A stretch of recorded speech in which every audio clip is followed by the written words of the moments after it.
you like metal? Isn't it just a bunch of guys screaming? No way. Well, apart from grindcore. And death metal is kind of like that. And deathcore, screamo, porno, grind, black metal, mathcore, thrash, and mortalcore, but apart from this. It's just not my thing.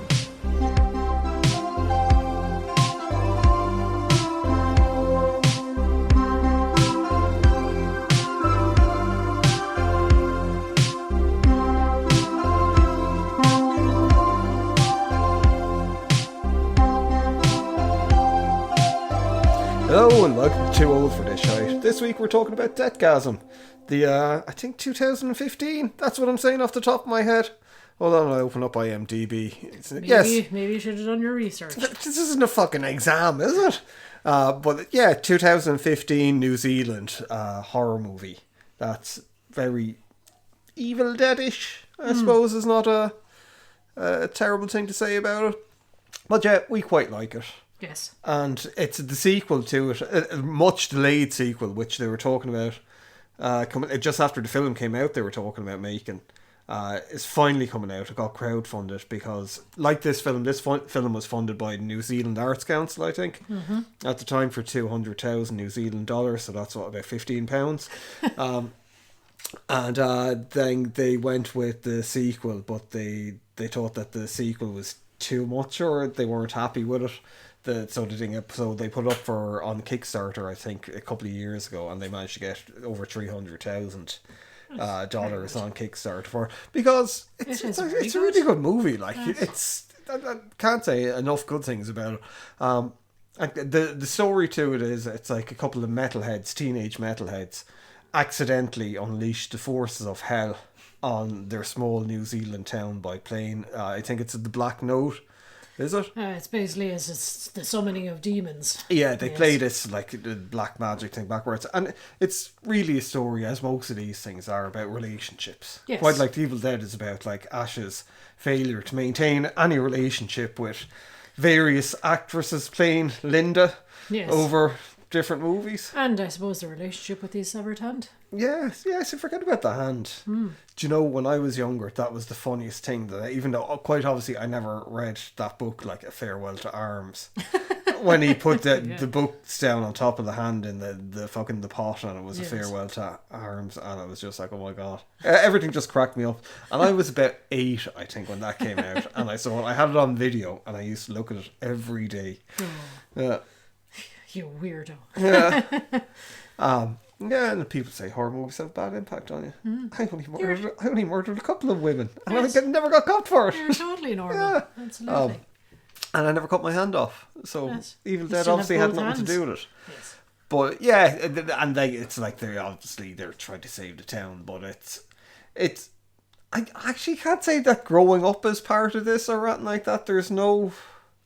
Well, I suppose there is kind of, not really. No. There's not, like, no one kind of really changes. I suppose there's two characters. Brody is the main character who's after moving to this new town because his aunt and his uncle are basically taking him in because his mum was done for like meth or something. Yeah, like and that. his aunt and uncle, they're like very Christian. Yeah, so very they're like, oh my straight-laced. god, yeah. And their son, he's like the jock in the class who's kind The of douche, picking on Brody.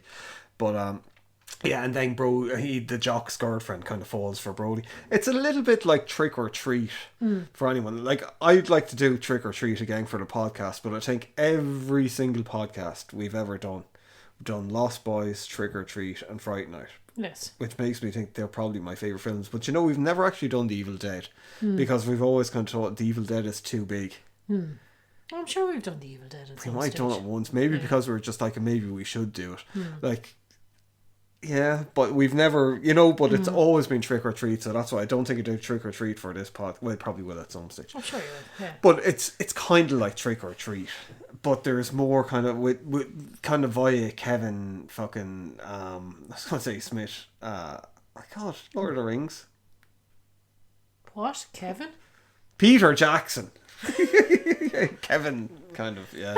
I don't know where Kevin came from. I don't either. But yeah, there's even a nod to it, I think, doesn't one of them have a Bad Taste t-shirt on? Yeah. There's like, I mean, the guy that he's it's directed by Jason Howden, who he's done a lot. Like, if you look at his IMDb, you'll see he's worked on fucking loads of DC movies, Marvel movies, all the Lord of the Ring movies, the Hobbit. He's got like fucking an amazing career.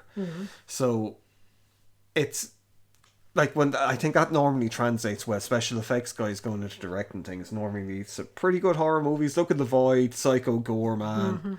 What was that one? Schindler's List. Didn't Steven Signor Spielbergo worked. But yeah, I think Steven Spielberg sure used to do a lot of the effects. I'm not like fucking comparing Schindler's Lists to, but like, I mean, I've only seen bits of Schindler's List, and the gory bits in Schindler's List are fucking, they're horrific. They're like proper horror movie stuff. I remember seeing like one clip, and it was like nearly like something out of Warhammer 40k, with it reminded me of Nightbreed, but more horrific. This is just so terrible. I love the way you're just like, the Holocaust. Yes, it's quite like Warhammer. No, I'm not saying the Holocaust was like Warhammer. You're trying to get me cancelled now. No, I'm saying that the visuals of it, like, we were only talking about this earlier on, where we think that like there are certain generations that are probably too far removed from the Holocaust. And definitely kind of like, I think our generation, when we were young, we didn't have any understanding of how bad it was, because you just read about it. Yeah. But then, like something like Schindler's List, you see the stuff in it and you go, oh my god. Like, not that you don't think, like, oh, like, fucking millions of people being killed is, like, you know, okay. It's or not, like it's not a good thing. But it's like, I think the visuals help send it home, kind of with a story, like in Schindler's List, the movie, where you kind of, like, you see these. But I remember seeing the thing, like we're saying in Schindler's List, that there's just, like Schindler's List, well, the bits that I saw, fucking horror movie out now, but, like, it's real. Like, it really happened, you know? Much like Deathgasm. Yes, Deathgasm. How do you know Deathgasm didn't happen? I don't know. You don't. This could be a documentary. You don't, do you? I don't. Yeah, like, you should question reality the whole time. I do, in fairness. Yeah. But, yeah, like, I mean, what were we talking about? Oh, yeah, he was a fucking special effects. Yes, exactly. Yeah. Bring yourself back to the original. So, like, the special effects in this are amazing. There's a lot of stuff. It's highly stylized, I think, the movie. It's nearly like MTV I suppose, type, like the old MTV movie. Like, there's a lot happens at once with things. There's a lot of graphics flash up on screen when there's things, like even the intro, like the titles. Yeah. When they have, and one of them's like, it turns into like intestines shooting out of a man's arse, spells like, you know, kind of funded by, or whatever it was. But very tongue in cheek, like, that's the thing. Yeah, it's like there are some horrific, like, violent death scenes and stuff like that, but it's all like hilarious as well. There's a cult in it that are trying to retrieve the black whatever the note in it, and they're not in it much, but when they are in it, they're kind of like, they're not like comic relief as in that they're like dopey or anything like that. But there's a bit where they bring a guy in and they cut his head off. Yeah. And the cult leader is like, you fucking ruined my carpet, you fucking bastards. Well, you couldn't put down tarpaulin first. And he's like, do it again. And they're like, what? So they have to, like, they hold the head back up onto the body. And, Mayhem cutting it off. Yeah, Mayhem cutting it off and dropping it. And he's like, excellent. Yes, but there's an awful lot of that kind of, it seems to be very Peter Jackson-y, as you said, type of humour, the bad taste kind of thing, or the Sam Raimi type of humour. Yeah, it's shot very Sam Raimi, and like Sam Raimi would have influenced Peter Jackson. There was a lot of like tilted cameras, kinetic stuff going on. It's just fucking really good. Like, you could easily mistake it for a Sam Raimi movie, I think. I don't know, did they put something in the water down in New Zealand, but you sort of instantly know it's from New Zealand as well, because it's kind of it's very Flight of the Conchords-y kind of humour as well. Yeah, you know there's something with New Zealand humour, I think, and some Australian humour as well. Like, what's that? Our Mom's House? No, it wasn't Our Mom's House. That's that fucking Auntie Donna. Yeah. They were really, really fun. I think they only got one season. Well, only one season we saw on Netflix. I think they're doing it on YouTube as well. But it's just that kind of weird sensibility where it's like, it's almost inoffensive humour, but like at the same point incredibly violent and over the top as well. Yeah, it's cartoon. Psycho like, Gorman is what? Is that New Zealand as well? No, I don't think so. I'm Well, fairly if sure it's he's that kind of Canadian. similar I think it vibe, was like- like a group. I think that there's a group of guys, as far as I know, I could be wrong now on this, but they made The Void, Psycho Gorman, and they're like the next one is Death Rider, which looks fucking amazing. And they were kind of taking turns doing things, so one of them might do like produce one film and the other guy directed and all that. But they were special effects guys, and like I think The Void was the first big movie that they did, because they're after doing like short movies and trailers and things for films that didn't exist. Oh fuck, what was that? There was one where it was like an action man, a melting man thing, which, or the cop. Was that the one with Marilyn Manson in it? No. They did a trailer for like a cop movie where he was like a zombie cop or something like that. From what I can remember, and he's like everything is falling apart on him. But it was like playing up on all the tropes of cop movies, where he's like sitting down drinking and like the drink coming out of the side of his skull, you know, and he's like, "Oh, my wife," and fucking, you know, and like you got 24 hours. It was like Radioactive Cop or something, Right? stupid like that. But yeah. Yeah, where were we going? What? I don't know where you were going. The humour, I suppose, as I said, Yeah. it's just the New Zealand style, the sensibilities, and it's just, I don't know what it is. It's just this kind of like, things happen and people shrug their shoulders and they're like, oh well, it's that kind of humour, you know. It's like, oh well, I suppose I'll just get on with it then, won't I? And it's, well, fucking my uncle has just turned into a demon now. Well, I guess I'm just going to have to chainsaw his head off, kind of a thing, you know. There's a lot of like, well, they just have to move on in the situation, but it's just even the town folks. One of the guys where they obtained the Black Note from, it's like this ex-metal star who disappeared. And they found out that he's like living in the same town as them, so they break in. Yeah. I was looking at it, and it was like, you know, there's something familiar about him, but you're kind of like, is it just that he looks a bit like Iggy Pop? Yeah. I think I was looking. The director has his own YouTube channel, and he's got like 2 5-minute things up there. I'd say they're probably on the Blu-ray or something, where it's like the making of the movie. But the guy that plays him, he plays like orcs in the Lord of the Rings, but he plays the orc that's like, let's lay these legs, when they're on about the Hobbit. You know him fucking and you look at him and you go, oh my god. Yeah. It goes to show how good the makeup was that Weta were doing on that, because he is fucking recognisable as your man. Yeah, like as the that actor orc, comes through in the makeup. It's not like a rubber mask, basically. Yeah, you know? so it's like the eyes, and like, I mean, quite obviously it wasn't his nose, his real nose, and like real, but it's him. You look at him and you just can't but not go, oh my god. yeah. Like, I have a picture, like, Stephen Ure is his. When you see the picture, you instantly absolutely go, you know, if you know it's Lord him. of the Rings, and you go, oh, it's him. Yeah. With it. But yeah, other people that were like, there's mostly unknowns in it, because like they didn't have the thing. But the biggest star in it was this one girl, Kimberly Crossman, who plays the love interest, I suppose, yeah, but she was like in one of the Power Ranger things, and Shortland Street.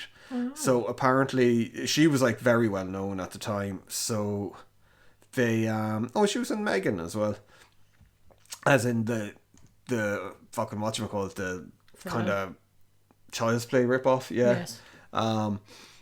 But apparently she flew herself over and she paid to do a lot because she wanted to be in the movie at the time, which is nice, you know. Definitely, yeah. Yeah, but like, I mean, you look at it, she's still very, very active. Like, we just have her. Well, she's probably very recognisable. There's like, if you're online at all, like, I'm sure you're familiar with memes, but like, there's the meme with that picture is, yeah, it's been used. My musical taste, where it's like her all innocent in her long blonde hair, and she's got like kind of a Barbie girl look, and then it's your man sitting beside her in his metal, you know, sort of corpse paint face and all the rest. Yeah, and that was like a very well known. It pops up a lot, but she was in Power Rangers Super Samurai and Power Rangers Samurai. Wow.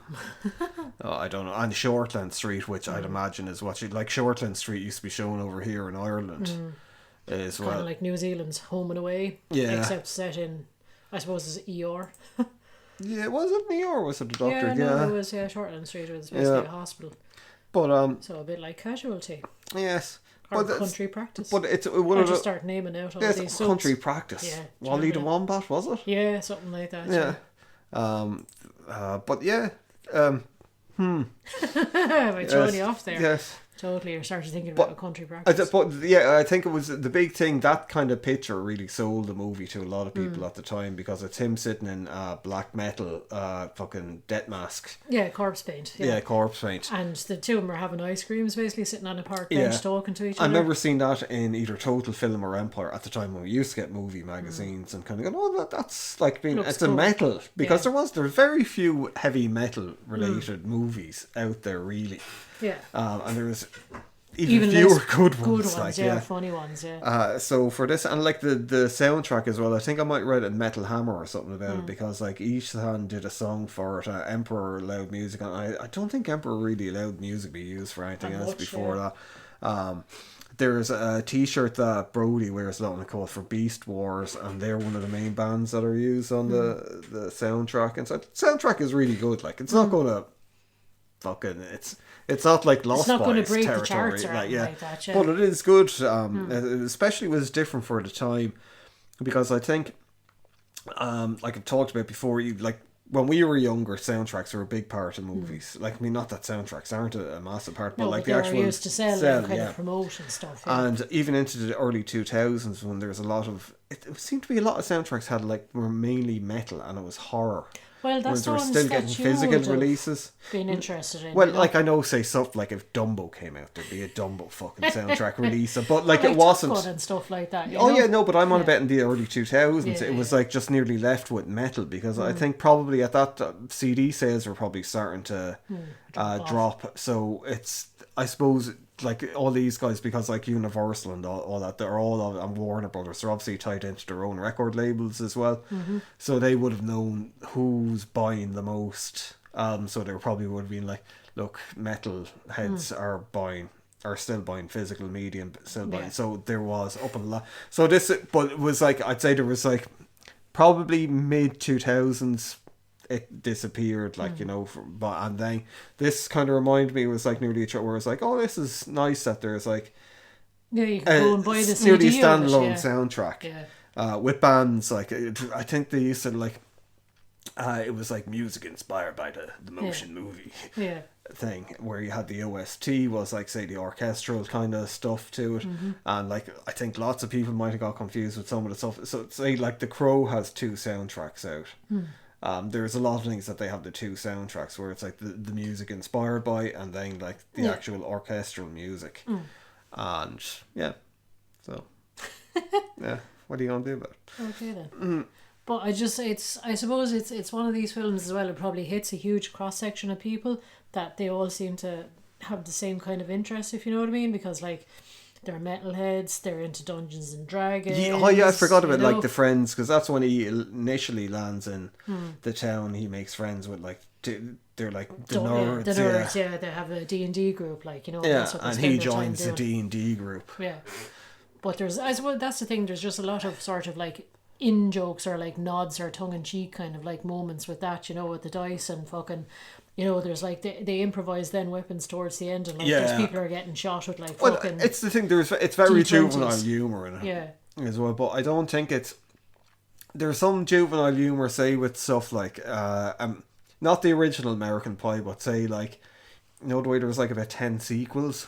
Yeah, and all the sort of Euro Trip and all those. Yeah, those ones where you kind of go, oh, God, it's just low. It's not even juvenile. It's just low. And it's normally fucking like, ooh, or Mrs. Sexual jokes. Where you just kind of go, it's not funny, it's not even shocking, it's just like, ugh. Whereas in this, it's genuinely funny. Yeah. Like there's a bit where they find sex toys in like the Christian fucking aunt and uncles, and they use them as weapons. So they attack like someone with a dildo. And I think, it was Saints Row, I think was the game where like a giant dildo was one of the weapons in it that you could get. But it's not, you don't kind of go, they don't It's not dwell on it. It's not a gross out humour. It's just something fucking funny and a little bit of a side note kind of a thing. That it's just how ridiculous it is that they're trying to improvise weapons everywhere. And it's like, oh well, we've got. It's a bit like Shaun of the Dead as well in certain aspects. It has that, but I think it's actually funnier than Shaun of the Dead. I'd look at this probably over Shaun of the Dead, and I like Shaun of the Dead an awful lot. But with this, there's I kind of think that you might discover something fresh in this every time you look at it, because there's some scenes where there's a fucking shitload of things going on, and it's all practical effects, other than lightning. which would be very difficult when there was a bit where lightning shoots out of someone's eyes. But there's bits in it where they have like it goes into his mind, and I could see why they probably didn't do a lot of it, because I'd imagine it was very expensive to shoot. So there's a bit with like Brody where I can't remember why he's listening to music or something goes through his mind. And it goes to like him in a Man of War cover where he's playing the guitar on top of a mountain with like these women chained to his legs, like barbarian women. And yeah. Well, it's kind of, I think he's kind of given the whole like, oh, listening to metal just sort of like takes you out. And yeah, gives you this but feeling that like, is like it is a Man of War cover. Yeah. But like they repeat it again then as well when he basically tells your one like, oh, these are some good metal bands to listen to. And when she listens to it, she's like whisked off to the mountaintop again as well. But there's also like there's a lot of kind of bits and pieces that are kind of in jokes for people that are into metal. One thing I saw someone doing a review of it, and they were saying there was a bit where they shoot a music video in the woods, and they were like, oh, it's a throwback to that Immortal video. Now, as far as I thought that wasn't a throwback to Immortal video. There was a famous, if you look up the worst videos of all time, there was, I don't know the name of the band, but it was a black metal band that they're not famous by any means, but the only thing they're famous for is this video where it's them in the forest, and your man is done up nearly like the cat out of fucking... Kiss. Yeah, but it's just, it's awful. But they do that. They kind of recreate that. Well, I said they recreate that, but it's basically funnier. It's every black metal video. It is because every black there's metal video. The trope of like, I mean, it's like fucking, you know, over in Norway, it's like, oh fucking, there's one black metal band gets lost every week in the forest, you know, kind of a thing. But where your man is like, it's like he's jerking off the top of his sword. It's so juvenile, but it is so fun because it's so out of place. It is, yeah, and it's so unintentional as well. Yeah. You know, he's sort of, yeah, it is. He doesn't mean to make it look like he's jerking off his sword. It's just, it's stupid. But there's lots of those bits, and even it's just like a good 80s fucking horror movie, like fun horror movie. Like we were saying with the special effects, they are very good. The demons look cool in it. Yeah. And the deaths are horrifying as well. Like, I mean, people get cut in half with chainsaws and fucking, you know, it's like, you know, people, sure, your man's dad, like, they drop an engine, he's a mechanic. They drop an engine block on his head and they're like, oh my God, is he dead? And he's like, well, he's got an engine block for a head. Fucking head, fucking, I would and think it's he like, is. and it's like, you know, there's part of me that thinks that's the way he would have wanted to go. He was like getting killed by demons. And he's like exactly like that. But even the relationship between is it Zach? Yeah, I think it's Zach and Brody is kind of where Zach is kind of the tough guy that had no friends before Brody came along, and he's just kind of out for himself, and he kind of screws over Brody by going after the girl and so, which leads to falling out with him. But it's not like it doesn't impact the whole film. You know the way where there's always, well not always, but like it's nearly fucking kind of a trope in movies where that happens and they're like, oh, and then they make friends again. But it's like your man Zach redeems himself. Well, they do have a fist fight over the whole thing as well. Yeah. You know?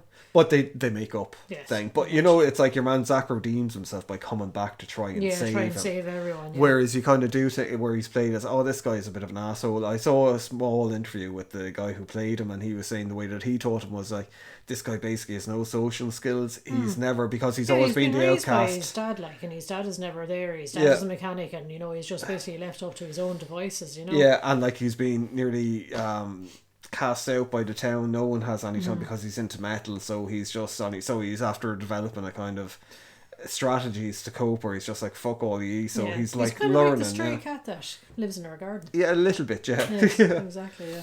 But you know, so there's that aspect to Zach, and like Brody just seems to be just nice. Yeah, he's fucking hard done by. Like he's, you know, his mum is, he's living in a house where everyone is fucking, the parents, the uncle and aunt, they don't want to have him there. His fucking cousin just sets out to make his life a misery because he's a total bully and just fucking beats the snot out of him. There's a bit, like, I mean, obviously you're after seeing this, but there's have to be loads of spoilers, but there's a bit after they kill the aunt and the uncle, and it goes on for about 10 minutes of fight when they're like demons.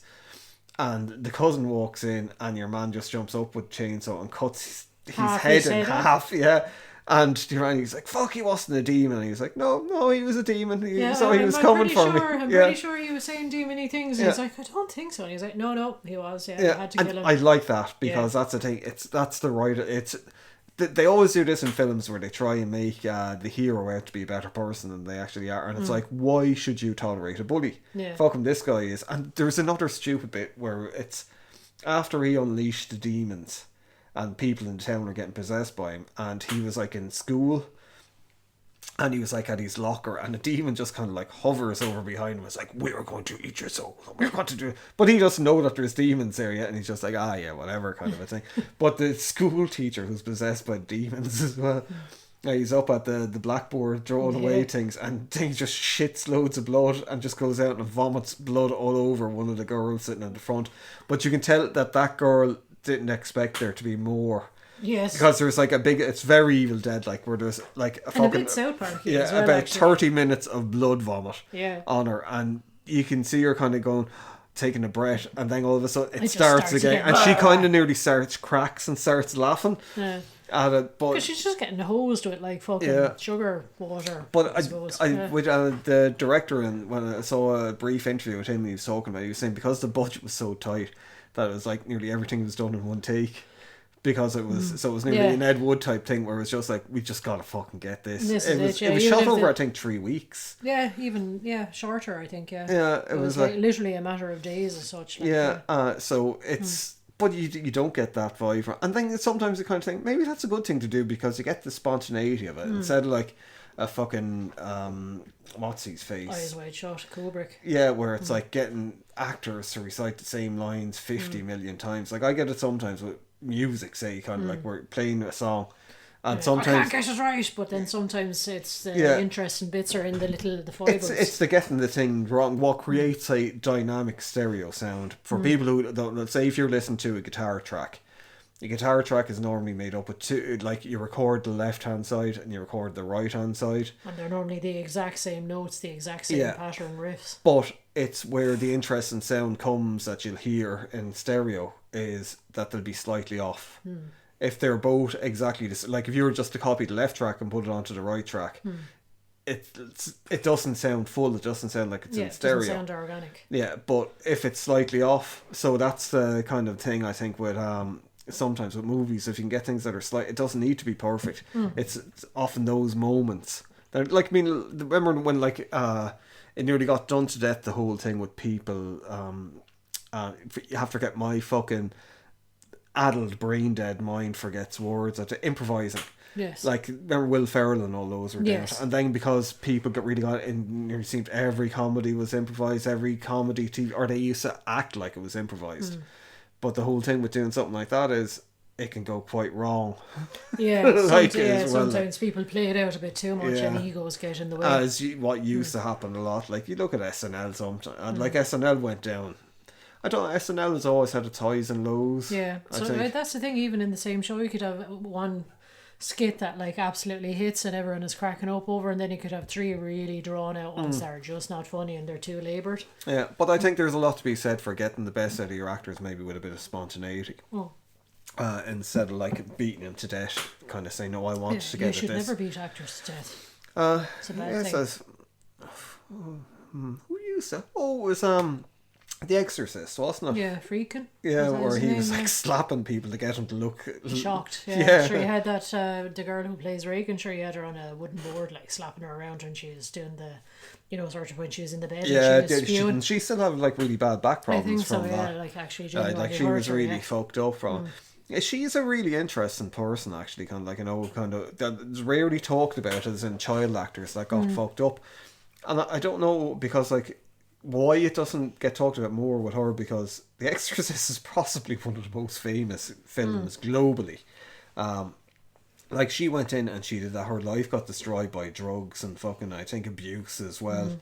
And like, she didn't have much of a career after, like, she was in it was bits always and The pieces. Exorcist again, wasn't it? Sure? I think she was in a couple of movies, but she was like, she was well known, but it was like The Exorcist kind of kid. But people don't really talk about her. I don't know. Maybe people just don't know about like Linda Blair too much. Other than getting Drew Barrymore because she became a successful adult. A lot of the horrific stuff that happened to her when she was younger just seemed to kind of like, it was like, sure, Away, it don't matter. She was all right. Yeah. And it's like, oh, it doesn't matter if she was drinking and smoking and doing drugs. doing cocaine at 12. 6. Yeah. With E.T. Yeah. E.T. Sniffs for bags. far speed. But, yeah, Deathgasm. Great movie. Yes. Very funny. Very, yeah. like, I mean, and that's the thing as well. There seems to be a certain type of heroine. Again, it seems to be an Australian or a New Zealand thing.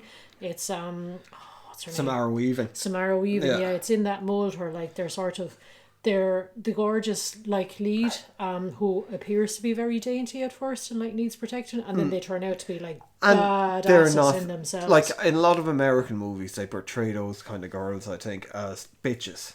That they're really bitchy. Whereas in these movies, they're not, well, like, in Trick or Treat, the girl who's, like, the popular girl, isn't she's the one that's, like, she likes Ragman and she's been nice to him, she's got a bit of empathy. Whereas, kind of, like, you know, there is a lot of Scream, well, I don't... Maybe not Scream. Scream is probably there's a a lot bad of, example. sort of the mean girls, Yeah. that's it. But these, like, it does seem to be a kind of a thing where it's like you have the girls who should be the mean girls in the films or whatever, if they're following the usual tropes, but they're not. They're just as nerdy as the guys, and they're just as well able to roll up the sleeves and fucking hack people's heads off. I'm glad you said Samara Weaving, because that reminds me, the director of this directed Guns Akimbo, which we will cover at some stage. I think I have it in my head for November. We're going to do a bunch of sci-fi movies. We'll have sci-fi November, but I think we'll do Guns Akimbo for that.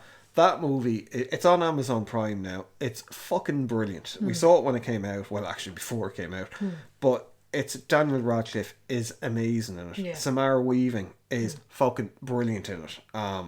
We won't talk about it too much here. Exactly, yeah. But it's like a big step up from Deathgasm, but it's still got a lot of the same. It should have been a much bigger movie. Yeah. Like, fuck, I don't understand how... It's outrageous, it's hilarious, the special effects are bananas. Yeah. And it has that weird dry sense of humour again as well. Yeah, and it's got a lot of point of view stuff. Nearly like Call of Duty in it, but like Daniel Radcliffe is brilliant. Like, I mean, I know Daniel Radcliffe went through the stage after Harry Potter, where he was like, I'll do a fucking Equus and all the rest, Or what was that, the one? He was like a doctor off in the... Oh, the Woman in White, That was a great film. I think that was like Hammer when they tried to reboot, but like, I mean, there was the old film and it's based on a book as well. But yeah, I think Samara Weaving is a great example of that, because she's nearly like a canary down the mine kind of a thing, whereas if she's in a horror movie, you can kind of go, that's going to be a good movie. Very good, yeah. She's like, I can't really think of any, like, well, obviously we don't watch everything she's in, but like, I can't really think of any bad horror movies that she's been in at all. And she's been in a lot of horror movies. She was in Ash vs. Evil Dead, as well, the first season of it. But yeah, she's like, it's weird for her, you know, that, but I think she's someone who could become a very, very, well, she is a big star. She is, but I think she could become like Hollywood big. Well, I think she's in fucking I love the way. Well, she could. Well, she is. Well, she could. Yeah, well, no, she is. see, because we don't follow these things, but something know, like yeah. you know, the way there's these like fucking Agatha Christie kind of type things are really big at the, like, Glass Onion, or I don't know, What? is it? I think it's Glass Onion. I don't know, but it's fucking, there's all these murder mystery things. I think she's in one of these ones that's big. Poirot. Yes, she's playing Poirot. Yeah. Mustache. So, you know, she probably is Yeah. a lot better known than we kind of. Yeah. But I think it's there's only a few kind of women who do end up doing that kind of thing. Like, say, Jamie Presley would have been one, I suppose, back in the day, but she was still kind of hot. Yeah, she would have been in all those sorts of, like, those teen movies and all. She was in the she was in My Name Is Earl, wasn't she? Oh yeah, that's it. Yeah, that that's kind of thing. Yeah. And you're one that played it sounds like I'm stereotyping, but it's like the mad blonde one. What's her name that played fucking Harley Quinn? Oh, Margot Robbie. Yeah. Like, it's that kind of character where it's like they're the cool girl, they're the hot girl, but they're also the nerd girl and the psycho girl, you know, that kind of a thing. Margot Robbie is an odd one, because she seems to, if not necessarily, she was another Home and Away person. Like Samara Weaving was in Home and Away as well. But her uncle is. Yeah, and Chris Hemsworth. Yeah. But it's, Hugo Weaving, obviously. But it's, with Margot Robbie, she seemed to, it was like The Wolf of Wall Street was the first time I heard of her in a big movie. And then all of a sudden, I don't know what leverage she got, but then she became like a big producer in Hollywood, and she had like nearly total control over her career. That's what the Harley Quinn movies, that's why they got made, was because of her. Barbie got made because of, you know. So I know some people are a bit smarter with their money and a bit smarter with their influence, so it could have been just that kind of thing. But it just seemed like all of a sudden it was like, I'm not kind of like, you know, saying that there was anything nefarious going on there. No, that it's she's just- like, she just she did sold her well. soul to, Yeah. but she did well, and she seemed to use it very wisely. Yeah. Like Robert Rodriguez, I think, is a perfect example of when he made money on Desperado. He put all the money into a movie studio for himself because he was like, fucking hell, but like a couple of million, I can buy all these cameras. I Yeah, can I set can make myself my own up. films, I can, exactly, yeah, yeah. and kind of like just do whatever I want and be outside of the Hollywood system. And fucking, there's been a few other people that are like, what's her? Elizabeth Banks is another one. Oh yeah. She's got her own movie production thing, and Drew Barrymore that we're talking about. But yeah, it was just Margot Robbie seemed to be very quick Yeah. in getting to that point. Like, so fair play to her. Like, Exactly. no, she's good as well. Yes. Yeah. I know, that's my point. Well, yeah. yeah. Maybe she'll be in Deathgasm too. Deathgasm 2 is coming out Yeah. soon, and it seems to take up probably like in real time, like Yeah, probably 10 10 years years later, later. and it's like Brody seems to be all still caught up on your man Zach's death, so he decides to do something to try and resurrect him, and obviously mayhem ensues. But if early reports are to be believed, apparently they're after saying the first 10 minutes has way more gore than the whole movie of the last one, Yeah, and that was why the New Zealand Arts Council turned around and said, no, we're We not can't giving be you involved money in yet. this. But yeah, I think it's like, if you're after listening to this, you probably don't need to go and look at it. But I know, definitely do. But there's like, I mean, you know, sort of, they'll have to create other nerdy characters now as well, because like, shockingly, towards the end of the last film, everyone gets killed. yeah, like, I mean, they're in a band with like the two other band members, Yeah. basically, and it's like fucking, it's finish him, and he gets But his fucking head I pulled think out of his spine. that's done very well, because it does put you to the point going, no one is safe. Yeah. It's like the main character could. This is the type of film where you kind of go, oh, the baddie could win Yeah. in it. And there's, if you do this will be like the only thing that we're not going to spoil. If you do watch it, or if you have watched it and you decide to rewatch it, play it through to the end. There's an end scene there Yeah. that it's kind of nice, where it kind of like you could finish it there Yeah. with it. And as well, like, the other thing you said, it said the director based it on like his own teenage life, and I think it could be a lot of people's experiences as a teenager. Exactly. Where if you're in into a heavy small metal, town, and like fucking small minds as well, and like a Yeah. lot of, you know, laced up fucking straight laced parents and all the rest, and Christian, you know, oh god, oh, they're wearing like a black t-shirt, he must be Yeah. a Satanist, oh no. like when I was younger, I would have been, I think, nearly the Zach in the thing. There was a guy, he was like my best friend for years. He's like long gone now, but he would have moved from a town, you know, and it was like we made friends because he was talking about metal, and I was like, he did not look like anyone that would be into metal in any fucking shape or form. And it was like an obscure metal album. I was like, oh, you like metal? Yeah. And then the thing, like, instant Did we just become best yeah, friends? instant best friends, Yeah. like. So I think it happens too, especially people that are into metal. If you're lucky, you find like someone when Some you're that, other yeah, social outcast, yeah. yeah, and you're like, oh, is it someone that you can like share music with? Yeah.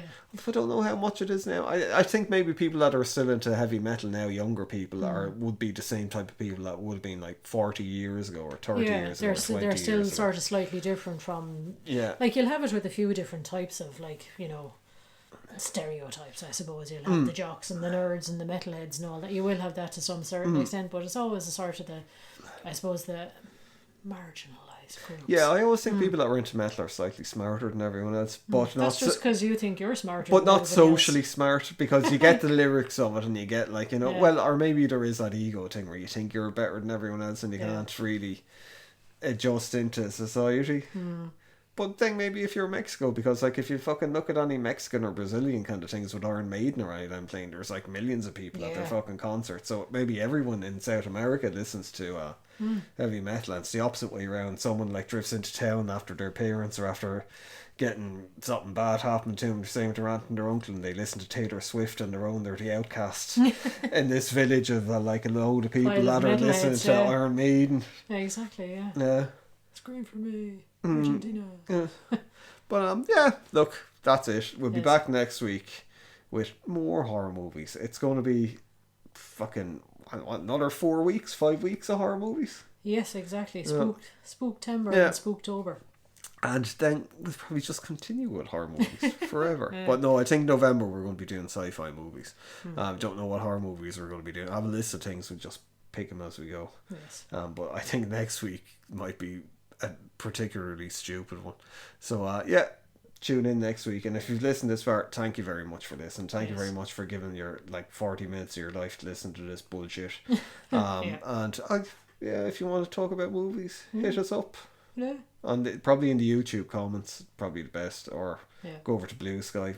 There don't really post much, but if you post something, Or send us lyrics through a heavy metal album. yeah, backwards. Yes. I think we might do Lords of Salem next week, Possibly. But yeah, until then, take care and hail Satan.